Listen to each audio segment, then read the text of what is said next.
What idea do you get by hearing this term? Gender in the Indian society has been a driving factor for various decisions since centuries. It has been a very big social construct. But before we delve deep into the concept of gender and discover how its societal impacts are on different people, let's get one concept cleared in our heads. The concept is the difference between sex and gender. Now, most people have this misconception that gender and sex are coextensive, that women are human females and men are human males. But is it so?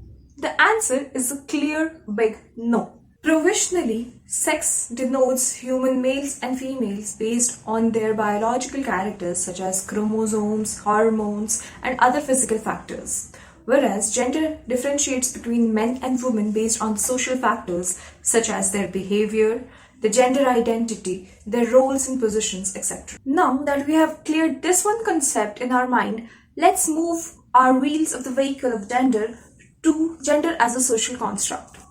The society has very strict and stringent ways of a man and a woman to behave in a society.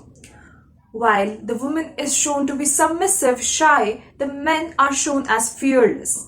Our Bollywood movies, knowingly or unknowingly, have also promoted the same idea.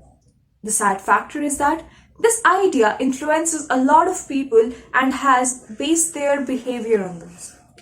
As a result of this, people who are born with a slightly different characters or who do not want to conform to these societal norms feel the fear of coming out. They feel that they have a defect in themselves. Another setback that the Bollywood community has done to the Indian society is the poor depiction of LGBTQ community in the movies. They are either not at all shown in the movies or depicted in a very comical way. Do you recollect being judged upon or being called out because of your behavior in a certain way or your dressing style? If yes, then do let me know in the comment section.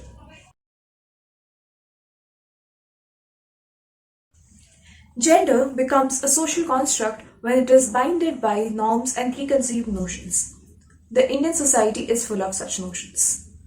And these notions give birth to one of the greatest social evils that we are struggling to fight against since decades now. That is gender inequality and discrimination. Gender inequality and discrimination has different effects on different individuals. The majority of the cases that come before us are of those women and girls who suffer from problems like low literacy, lack of decision-making power, the concept of being inferior than men, etc. This leads to violence and discrimination, and women are deprived of their basic living rights. Harmful gender norms, especially those related to rigid notions of masculinity, also affect the mental well-being of men.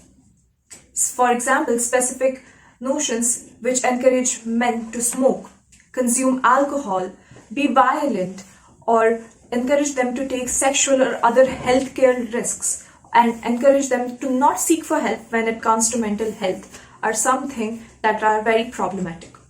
These, in the long run, also contribute to men perpetrating violence or being subject to violence themselves. Rigid gender norms also affect people with different gender identities.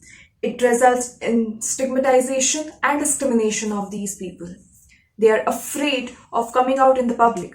They're also subject to violence and are more likely to contract with diseases such as HIV and mental health issues, finally leading to suicide. Now, it is in our hands that if we want to consider gender as a social construct and live to the notions of what the society has set before us.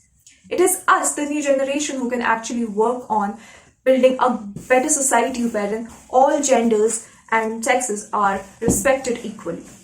So what is your call on it? Do you want to act on it? This is it for today's video. Stay tuned for more such amazing content.